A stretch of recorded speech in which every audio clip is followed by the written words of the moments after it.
자, 1절부터 3절을 합독하시고 나머지를 제가 필요한 부분을 읽도록 하겠습니다.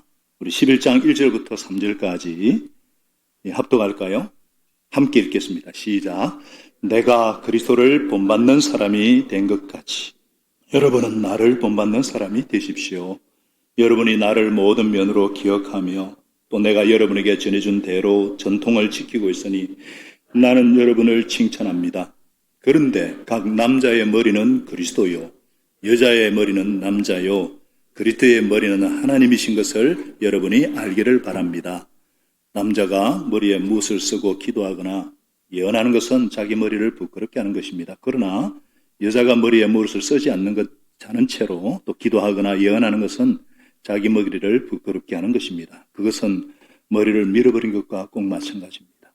여자가 머리에 아무것도 쓰지 않으려면 머리를 깎아야 합니다. 그러나 머리를 깎거나 미는 것이 여자에게 부끄러운 일이면 머리를 가려야 합니다.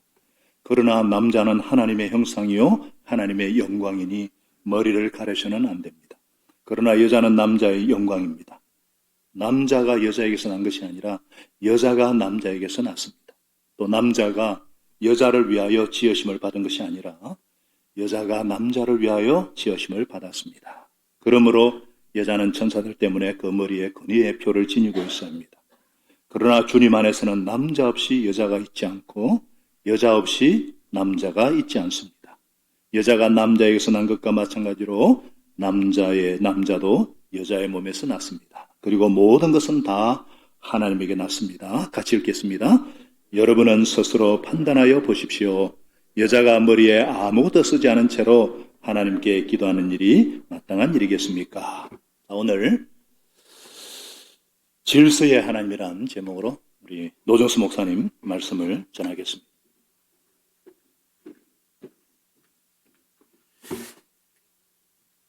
본문은 14, 15, 16절까지 말씀입니다. 뒷부분에 좀 말씀이 있긴 있는데요. 11장 1절 말씀은 그동안 우리 목사님을 통해서, 담임 목사님을 통해서 들었던 10장, 9장, 10장의 정리라고 할 수 있는 말씀입니다. 그래서 11장 1절 말씀은 정말 사도 바울이 자신의 온 마음을 다해서 자신이 그리스도를 본받았으니까 이렇게 너희들도 나를 본받아라, 이렇게 권면하고 있는 말씀입니다. 오늘 저는 2절부터 그 중심 내용들을 좀 살펴보고자 합니다. 오늘 방금 목사님 말씀하셨지만 질서의 하나님이라는 제목으로 말씀을 나누고자 합니다.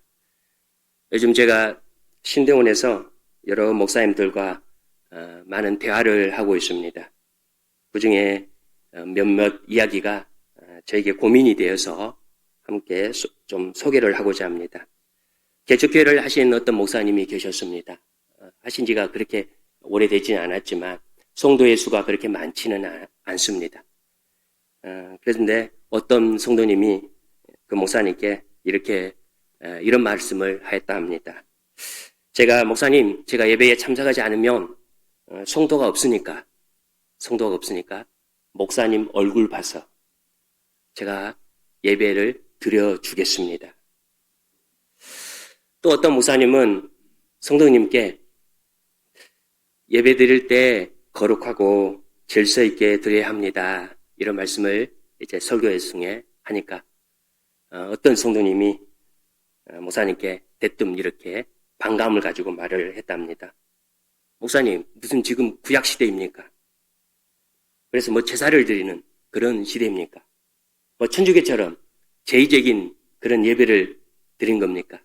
예배는 즐거워야 되고 재밌어야 되고 이렇게 해야지 사람들이 참석합니다. 안 그러면 사람들 예배 안 옵니다.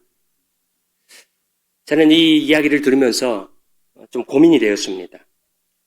코로나 시대를 겪으면서 온라인 예배가 주는 영향이 참 크구나. 요즘 시대는 교회에서 예배를 드리는 것이 현저하게 떨어진 상황이구나. 성도들이 예배에 참석해 주는 그 자체가 참 감사하고 기뻐해야 되고 만족해야겠구나. 그런 생각을 하였습니다. 그러면서 한편으로는 그래도 명색이 제가 목사인데 예배에 대해서 과연 우리가 드리는 이 예배가 지금 오늘 드리는 예배 아니면 그동안 드렸던 이 예배들을 생각해 보면서 하나님이 어떻게 보고 계실까? 라는 이런 고민을 한번 해보았습니다. 성도가 예배 드리는 것은 굉장히 중요합니다. 실제로 고린도 나중에 14장에 계속 예배 문제가 나오지만 고린도 성도들이 그 고린도 교회 일반 사람들이 고린도 교회 성도들이 드린 예배를 통해서 하나님의 임재를 저 무리 속에 하나님이 계시구나라는 것을 말하는 그런 일들이 일어났습니다. 우리가 예배를 드림을 통해서 하나님을 만나는 겁니다. 1세기 초대교회 성도들은 1세기뿐만 아니라 초대교회 성도들은 교회에서의 생활이 교회에서의 생활에 어떤 삶을 사는가 이 원리가 실제 밖의 교회 밖의 생활과 일치하였습니다. 그래서 그들은 교회에서 어떤 삶을 사는가 어떻게 행동하는가 어떤 원리로 이렇게 예배를 드리는가 굉장히 중요하게 생각했습니다. 그러니까 실제로 예배의 생활 모습이 그들에게는 참 지침이 되었던 것이었습니다. 만약에 그들이 예배 생활에서 혼돈이 오거나 어떤 무질서가 있다면 교회의 걸림돌이 되어서 교회를 부끄럽게 만드는 그런 일들이 발생했습니다. 이는 곧 하나님의 영광을 가리는 일이 되었던 겁니다. 여러분, 예배의 무질서는 예배의 혼돈은 하나님의 영광을 가립니다. 예배가 어떻게 무질서야 하는가, 어떻게 혼돈이 오는가 이렇게 생각할 수도 있겠죠.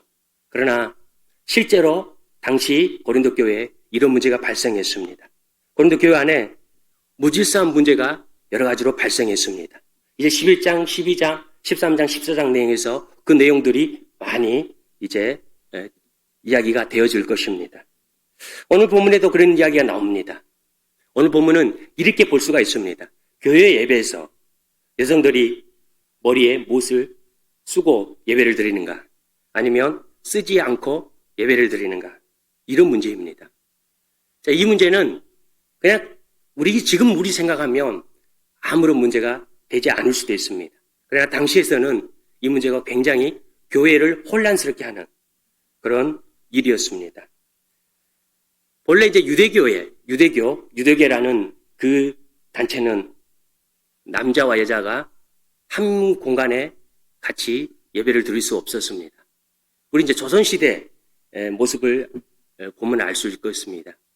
따로 이런 공간이 있다면 우리 잠옷실은 아니지만 여성은 따로 이렇게 남성들이 없는 곳에 이렇게 있어서 예배를 드렸습니다.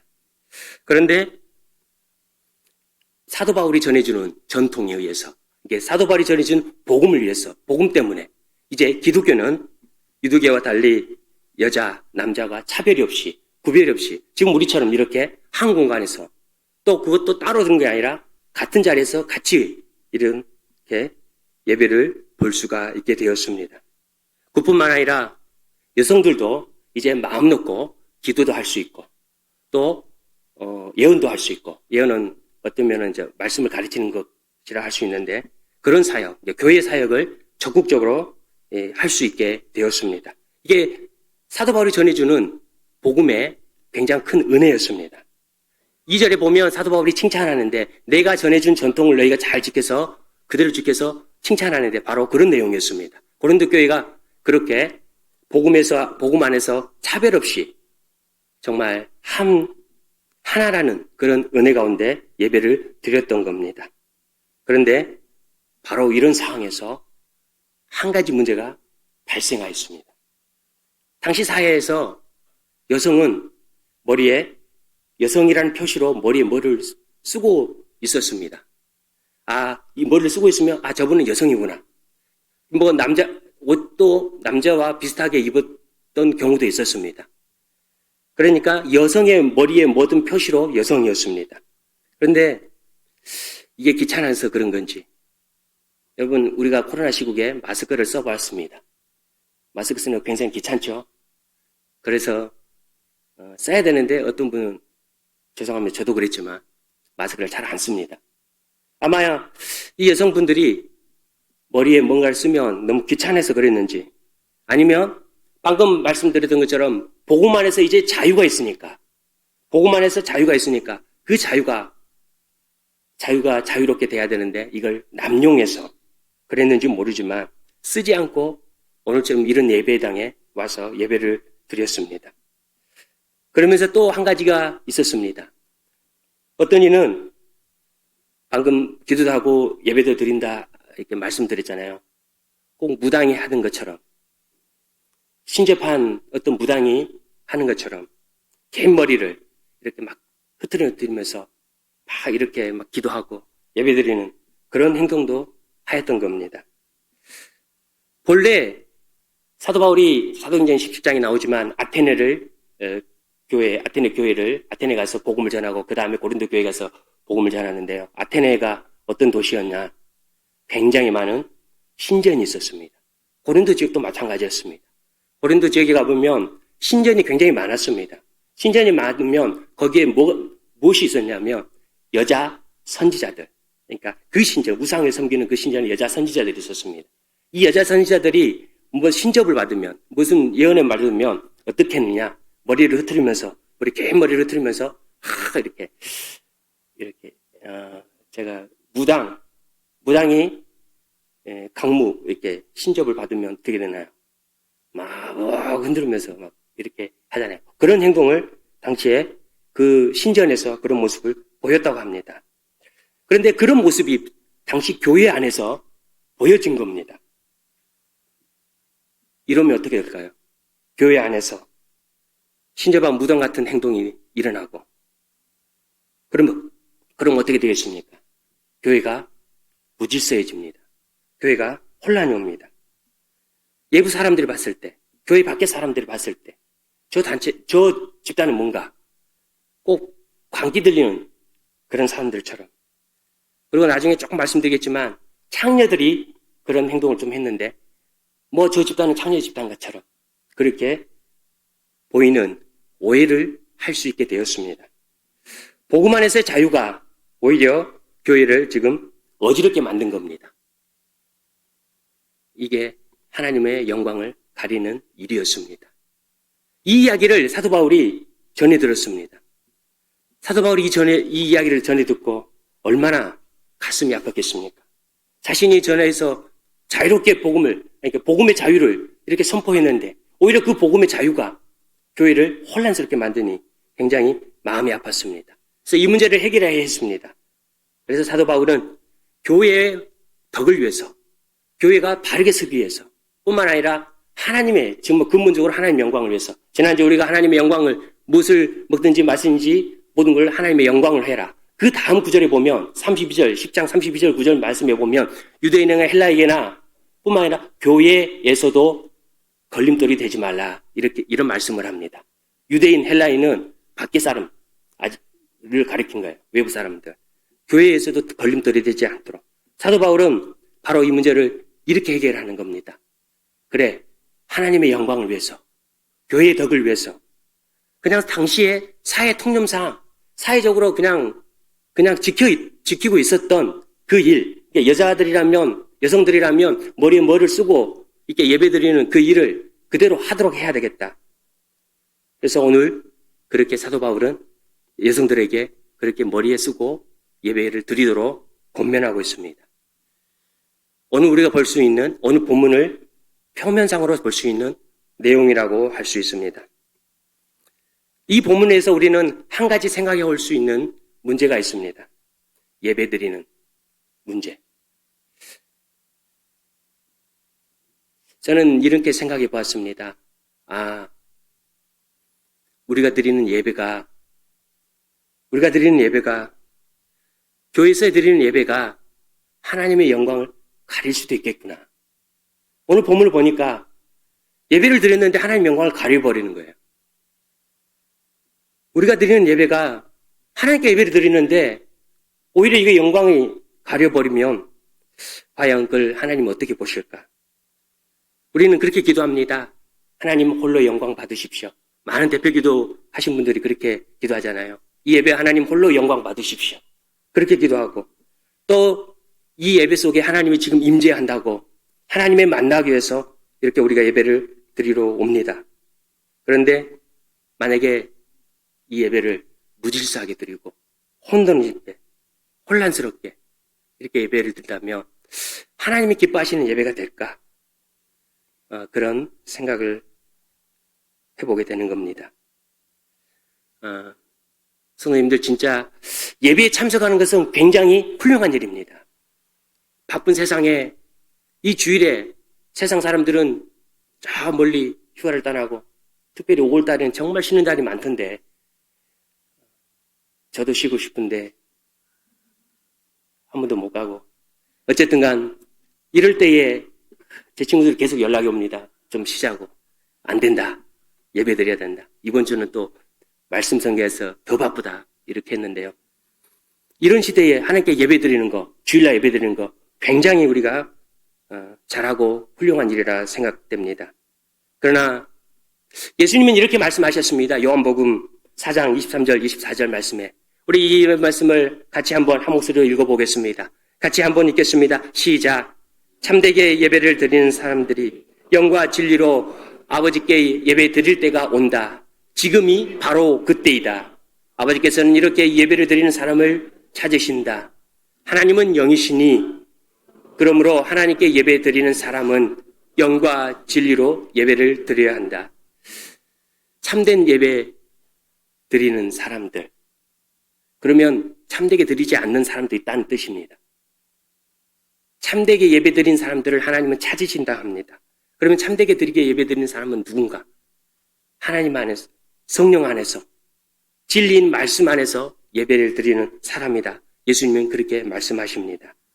우리가 성령 안에서, 그래서 우리는 성령님 안에서 지금 예배를 드리고 있는 겁니다. 진리의 영 안에서 우리 지금 예배를 드리는 겁니다. 또한 진리의 말씀, 이렇게 우리 설교를 듣고 뿐만 아니라 이 모든 사항이 진리 안에서 지금 예배를 드려지고 있습니다. 이런 예배가 하나님이 받으신다 하는 겁니다. 그런데 더불어서 참된 예배가 뭔가?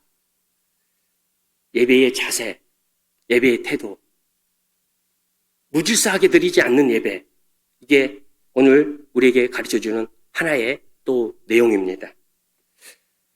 여러분 아실 거예요. 창세기 3장, 4장에 나오는 가인과 아벨의 예배.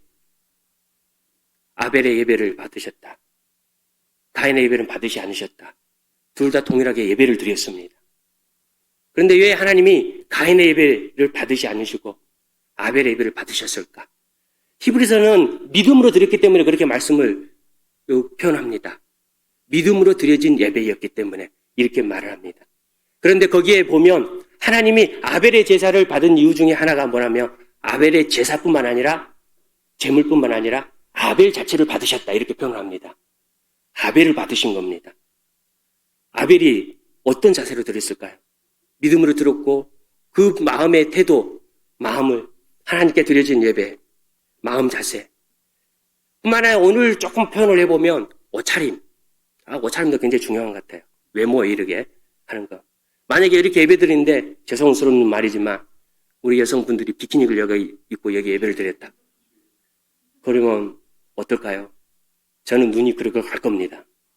목사이지만. 그러지 않을까요? 그러면 예배가 혼란스럽게 되는 겁니다. 어지럽게 되는 겁니다. 하나의 예를 들은 겁니다.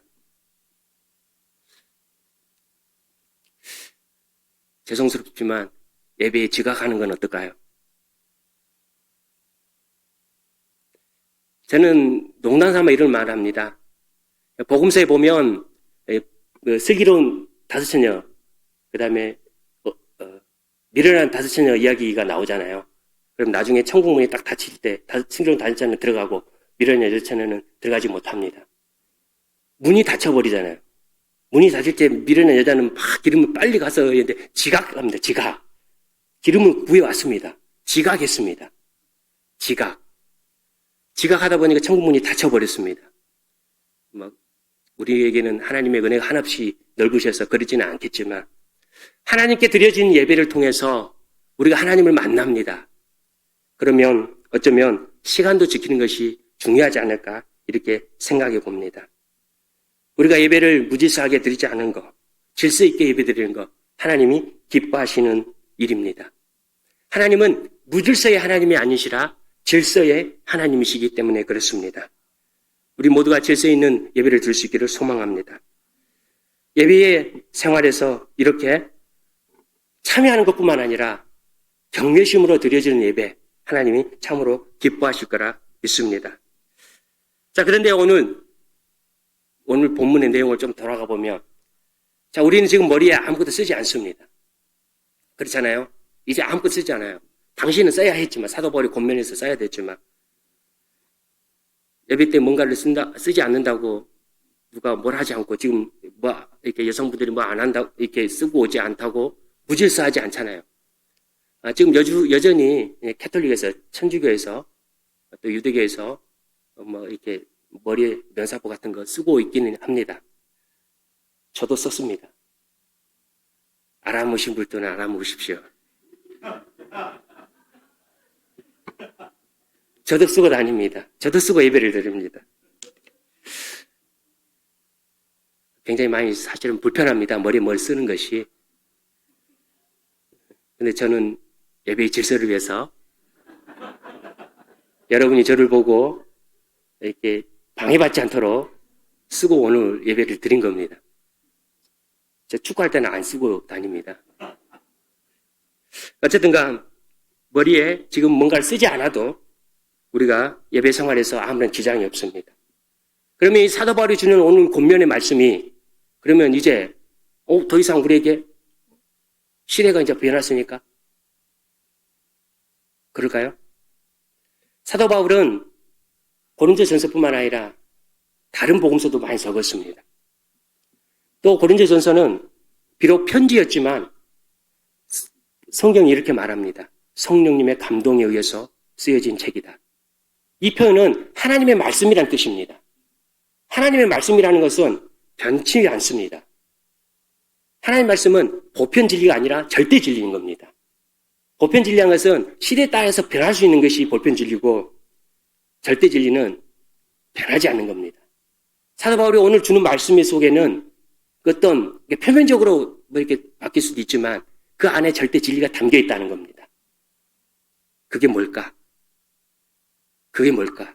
저는 이렇게 생각해 보았습니다. 하나님이 세우신 창조의 질서, 그게 있었구나. 하나님이 세우신 창조의 질서에 대해서 사도 바울은 설명하고자 했구나. 무엇이라고요? 하나님이 세우신 창조 질서, 그를 사도 바울이 말하고자 한다는 겁니다. 사도 바울이 가르쳐주고자 하는 그런 창조 질서가 뭘까? 바울이 갈라디아서 3장 28절에 이런 말씀을 했습니다. 이 말씀도 우리 참 중요한, 우리 성도들이 좀 마음 새기면 중요한데요. 같이 한번 한 목소리 읽어보겠습니다. 같이 읽겠습니다. 시작. 유대 사람도 그리스 사람도 없으며 종도 자유인도 없으며 남자와 여자가 없습니다. 여러분 모두가 그리스도 예수 안에서 하나이기 때문입니다. 차별이 없다는 겁니다. 특별히 이제 남자 여자 이야기가 오늘 본문에 나오니까 남자와 여자가 차별이 없다는 겁니다. 하나님은 차별이 없으신 분이십니다. 이제 그래서 우리 하나님 안에서 종도 상전도 차별이 없습니다. 남자 여자 차별이 없습니다. 인종, 유대인이든지 헬라인이든지 이방이든지 우리처럼 이방이든지 이제는 차별이 없습니다. 모두 다 하나님 안에서 한 인격처럼 동일한 인격처럼 이렇게 인정받고 존귀한 자로 살아갈 수 있게 되었습니다. 굉장히 은혜입니다. 그래서 하나님을 믿는 성도라면 우리 또한 성도라면 아무도 이제 차별하지 않습니다. 차별하면 안 되는 거예요. 하나님은 차별하지 않으신 하나님이시니까. 오늘 사도 바울은 11절, 12절에도 이렇게 말합니다. 11절, 12절. 그러나 주님 안에서는 남자 없이 여자가 있지 않고 여자 없이 남자가 있지 않습니다. 여자가 남자에게서 난 것과 마찬가지로 남자도 여자의 몸에서 났습니다. 그리고 모든 것이 다 하나님에게서 났습니다. 제일 마지막이 굉장히 결론을 사도 바울이 이렇게 말해요. 모두 다 하나님에서 났다. 출처가 남자든 여자든 출처가 하나님이라는 겁니다. 이게 이제 창세기 2장에 나온 내용입니다. 창세기 3장에 나온 내용입니다. 하나님이 당신의 형상대로 남자와 여자를 만들었다.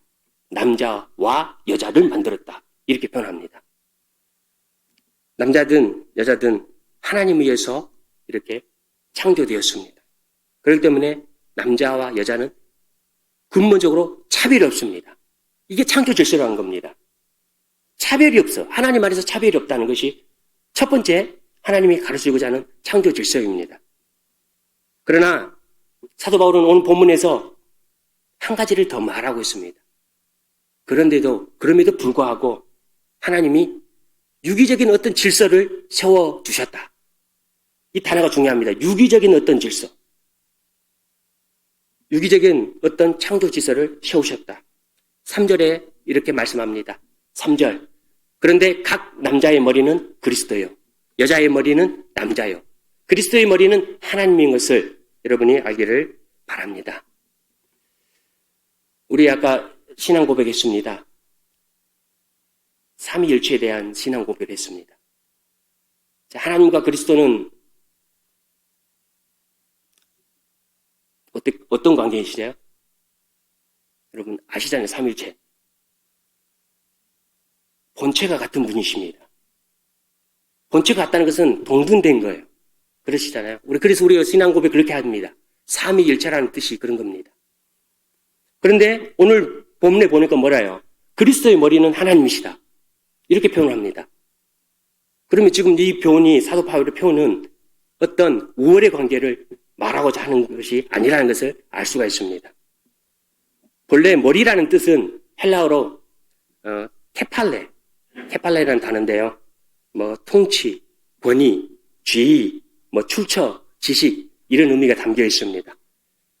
하나님과 그리스도의 관계를 설명하면서 그리스도의 머리가 하나님이시다 이런 표현을 쓰면서 남자의 머리는 그리스도고 여자의 머리, 아내의 머리는 남자 이런 단어를 쓰면서 사도 바울이 말하고자 하는 의미가 따로 있습니다. 먼저 그리스도와 하나님 관계는 다 본체는 동대이시지만 역할에서는 다르다. 구별된다. 이 구별의 의미를 이야기합니다. 무슨 말이냐면 본체는 같은데 위격에서 차이가 있습니다. 시간 속에서, 영혼 속이 아니라 시간 속에서 그리스도는 하나님을 아버지라 부르면서 중보자 역할을 하십니다. 그래서 아버지께 순복합니다. 복음서에 나온 내용입니다. 내가 아버지의 뜻대로 아버지께 순종하여서 이게 그리스도와 아버지와의 시간 속에서의 위격적인 관계를 말합니다. 동등하나 본체는 동등하나 역할에서 구별되고 성부에게 순복한 관계. 마찬가지로 남자와 여자 관계가 그렇다는 겁니다. 동등하나 서로 구별된다. 창조 질서 속에서 구별된다. 창조 질서 속에서 남자가 대표자로서 여자가는 남자의 돕는 배필로서 이런 유기적인 관계가 있다. 여러분, 하나님이 유기적인 질서 속에서 남자를 먼저 창조하셨습니다. 이는 남자를 인류 대표자로 세우자 하는 겁니다. 그래서 우리가 죄를 지을 때 아담의 후손 이렇게 표현을 합니다. 아담의 죄를 물려받다. 하하가 죄를 먼저 지었는데도 그런 표현을 하잖아요. 네, 대표자로서. 그러나 하나님은 남자만으로 하나님의 형상을 온전히 보여줄 수가 없어서 남자의 영광으로 여자를 만드셨습니다. 그러면서 결혼이라는 이 질서를 세우셔서 이제 한 몸을 이루었습니다. 이 한 몸을 통해서 온전한 하나님의 영광을 다 드러낼 수 있도록 남자가 부족해서는 아닐 것 같습니다. 왜냐하면 남자를 창조하고 하나님이 아름답다 이렇게 하셨으니까. 그러나 온전한 모든 하나님의 영광을 발산하기 위해서는 여자 돕는 배필이 필요해서 이렇게 창조해져서 이제는 그 결혼이란 그걸 통해서 하나님의 영광을 온전히 드러내셨습니다. 여자와 남자는 동등합니다. 그러나 분명한 구별이 있습니다. 여자는 여자로서의 위치가 있습니다. 남자는 남자로서의 또의 본분이 있습니다. 이게 오늘 사도 바울이 우리에게 말하고자 하는 한 가지의 창조의 질서라는 겁니다. 하나님이 세우신 창조 질서가 뭘까? 뭘까? 동등하나 구별된다. 성별의 구별이 있다. 저는 이걸 한번 좀 강조하고 싶습니다. 남자는 남자, 여자는 여자. 이 구별이 분명히 있다. 각각의 역할이 있다. 하나님이 아담에게 주는 역할이 있고 사라에게 주었던 역할이 있듯이 남자는 남자로서의 역할, 그래서 남성다움이 있고 여자는 여자로서의 역할, 그래서 여성다움이 있고 이게 하나님이 세우신 창조 질서다. 이렇게 말씀드리고 싶습니다. 사도 바울은 바로 이 창조 질서를 계속 유지하기를 바랐던 겁니다. 남자는 남자다움을 계속 유지하고 여자는 여성다움을 유지하는 그 창조 질서를 계속 지키기를 바랬습니다. 아까 잠깐 언급했지만 1세기 때는 남자와 여자의 구별은 이 머리에 뭔가 쓴 거에 대해서 구별됩니다. 이거를 칼룸바라 하는데 우리가 실제 말하는 노을보다는 조금 더 작은 여자의 이렇게 머리에 살짝 이렇게 올리는 거 있잖아요. 그런 거라고 합니다. 이 머리에 이걸 쓰고 있으면 저 여성이구나. 그런데 여성이 이걸 안 쓰고 있으면 당시에 뭐 종이라든지 다른 부류의 여인으로 보았다 합니다. 사도 바울은 4절에 이렇게 말합니다. 남자가 머리에 못을 쓰고 기도하거나 예언하는 것은 자기 머리를 부끄럽게 하는 것이다. 그러면서 5절에 여자가 머리에 못을 쓰지 않은 채 기도하거나 예언하는 것은 자기 머리를 부끄럽게 하는 것이다. 그것은 머리를 밀어버린 것과 똑같 마찬가지이기 때문에 6절에 머리를 깎거나 미는 것은 여자에게 부끄러운 일이다. 이걸 이렇게 생각해 볼 수가 있습니다. 남자가 머리에 못을 쓴다. 그러면 자신이 남자이기를 거부한 겁니다. 난 남자 아닐 거야. 하나님이 자신에게 주신 성을 거부한 겁니다. 또한 오늘 본문에 나오지만 하나님의 영광을 드러내야 되는데 영광을 가려보겠다 하는 그런 행위가 되어버립니다. 자기 외에 하나님이 계시는데 그 하나님을 나는 순종하지 않겠다, 순복하지 않겠다, 이런 모습이 되어버린 겁니다. 한마디로 하나님의 창조 질서를 이제는 받아들이지 않겠다라는 뜻입니다. 마찬가지로 여자가 머리에 못을 쓰지 않는다. 그러면 나 여자 아닐 거야, 여자 안 될 거야, 이런 표현입니다. 사도 바울은 15절에 이렇게 표현합니다. 여자는 머리가 길게 하는 것이 자연적인 세상의 이치가 그에게 영광이 된다. 영광이라는 단어를 썼습니다. 여자로서의 아름다움이 무엇인가? 여자로서의 아름다움이 무엇인가? 사도 바울은 여성스러움이, 여자다움이 가장 아름답다고 이게 표현한 겁니다. 남성이 되고자 하는 거, 사도 바울은 그렇게 표현하지 않습니다. 남성처럼 이렇게 하는 거 아니라는 겁니다. 여자는 여자로서의 아름다움을 지키는 거, 가장 영광스러운 거고, 남자는 남자로서의 모습을 지키는 거, 가장 남성스럽다.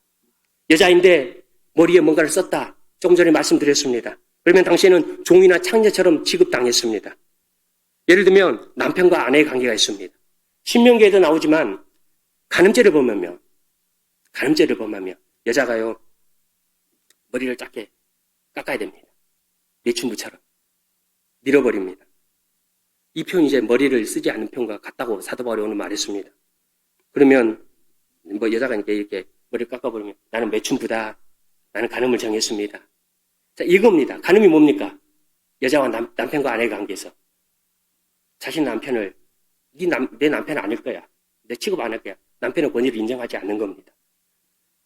남자의 권위라는 것을 이제 포기해버린 겁니다. 하나님께서 세우신 한 남자의 아내로 살아라는 이 권위를 포기해버린 겁니다. 이게 참 간음의 의미입니다. 여자가 머리에 못을 쓰지 않는 행위, 바로 그러니까 하나님께서 세우셨던 그런 질서를 어겨버리는 행위가 되는 겁니다. 여러분, 여성의 아름다움은 어디에 나올까요? 가장 여성스러움에서 나오겠죠. 이제 앞으로 계속 나중에 14장에도 여성의 문제가 좀 나옵니다. 그때 좀 여성의 아름다움에 대해서 아니면 또 계속 여자의 이야기 나오니까 살펴보면 좋을 것 같기도 합니다. 잠언에 잠언 12장 4절에 이런 말씀이 있습니다. 어진 아내는 남편의 면류관이다. 어진 아내는 남편의 면류관이다. 저는 이 표현이 여성의 아름다움의 표현을 하나 하고 있지 않은가 이렇게 표현을 합니다. 어진 아내, 외모와 이런 걸 꾸미는 그런 아내라기보다는 성품에서 어진 모습을 보여주는 아내가 굉장히 아름다움을 표현하는 이런 모습이 아니냐 이렇게 말하고 있는 것 같습니다. 교회 안에서 특별히 오늘 교회 안에서 이야기하는 내용이니까 교회 안에서 하나님의 창조 질서가 있는데 그를 거부한다면 교회를 혼란스럽게 하고 이는 교회만 혼란스럽게 하는 게 아니라 이제 온 세상을 하나님이 세웠던 섭리 속에서 있던 온 세상의 이 창조 질서를 거부하게 만드는 그래서 하나님의 영광을 가리는 행위가 된다. 사도 바울은 지금 그거를 지적하고 있습니다. 작년 3월에 있었던 일입니다. 작년 3월에 성공회 대학교에서요. 모두의 화장실이라는 화장실을 설치했습니다. 여러분 들어보셨나요? 모두의 화장실. 자, 모두의 화장실에 팻말이 이렇게 붙어 있습니다. 그림 한번 보실래요? 자, 팻말. 자, 모두의 화장실입니다. 자, 그림이 하나, 둘, 셋, 넷, 다섯, 6개가 표시되어 있죠. 앞으로 이제 카이스트, 서울대 등 주요 대학에서도 저런 화장실을 설치한다고 합니다. 차별이 없는 세상을 만들자라는 취지에서 굉장히 좋은 뜻이에요. 뜻은. 그래서 화장실부터 차별을 없애자는 그렇게 취지 가운데 만들었던 겁니다. 자, 그런데요, 우리 성도 입장에서, 크리스찬 입장에서, 자, 한번 생각해 볼 문제가 하나 있습니다. 그림을 다시 한번 보여주시겠습니까? 그림. 저 사람 그림 중에 가운데, 혹시 보이시나요? 가운데 그림. 옷이 어떻게 보이나요? 반은 치마고, 반은 바지예요. 반쪽은 치마 입은 사람, 반쪽은 바지 입은 사람입니다. 성중립을 표시하는 표시입니다. 여러분, 유니섹스, 혹시 이런 단어 들어보셨죠? 유니섹스. 유니섹스란 단어는 의상이나 헤어스타일, 이런 여러 면에서 이제는 남성, 여성의 구별이 없어진 것을 말합니다. 그래서, 이게 이제 여성인데 여성을 남성처럼 작게 해갖고, 우리 이제 연예인들이 막 가끔 그렇게 하기도 하잖아요. 그런 모습들이 보여진 겁니다. 지금의 사회의 추세는 사실은 성차별이라는 그 금지라는 그 명목 하에서 이런 유니섹스 현상이 계속 퍼지고 있습니다. 근데 문제는 이런 현상이, 사회적인 현상이 사회 현상으로 끝나면, 그러니까 세상이 풍요하고 우리가 이렇게 말하면 참 좋을 건데 이게 이제 교회 안으로 침투하고 있습니다. 교회 안에서조차도 이제는 이제 그런 내용들을 그냥 쉽게 받아들여서 참으로 안타까울 따름입니다. 하나님을 믿는 성도로 하여금 이제는 혼란을 주고 있습니다. 남성과 여자의 분명한 구별, 이 창조 질서를 이게 맞나 안 맞나라는 혼란을 겪게 만들고 있습니다. 교회는 세상의 빛과 소금의 역할을 해야 합니다. 그런데 교회가 오히려 이런 가치관으로, 세상적인 가치관으로 혼란을 겪는다면 어떻게 될까요? 그건 분명 하나님의 영광을 가리는 일입니다. 여러분, 성도는 하나님이 세우신 창조 질서를 분명하게 존중해야 합니다. 그 질서대로 순종해야 됩니다. 그럴 때 이 교회 안에서 먼저 그 일이 이루어져야지만이 교회 밖에서 하나님이 세우신 섭리 속으로 움직이는 이 세상의 이치, 여기에 순복할 수 있습니다. 교회 안에서 그걸 하지 못하는데 어떻게 세상 밖에 나가서, 교회 밖에 나가서 네, 하나님의 창조 질서를 저는 믿습니다. 하나님의 섭리를 저는 순복합니다. 할 수 있을까요? 사도 바울은 바로 그걸 지적했습니다. 창조 질서는 남자와 여자가 분명히 동등합니다. 그러나 그럼에도 불구하고 하나님은 남자는 남자답게, 여자는 여자답게 이렇게 구별을 두셨습니다. 이를 통해서 하나님은 각자의 역할을 구별을 두셔서 맡기셨습니다. 이게 유기적인 창조의 질서입니다. 하나님은 질서의 하나님이십니다. 여러분 믿으시죠?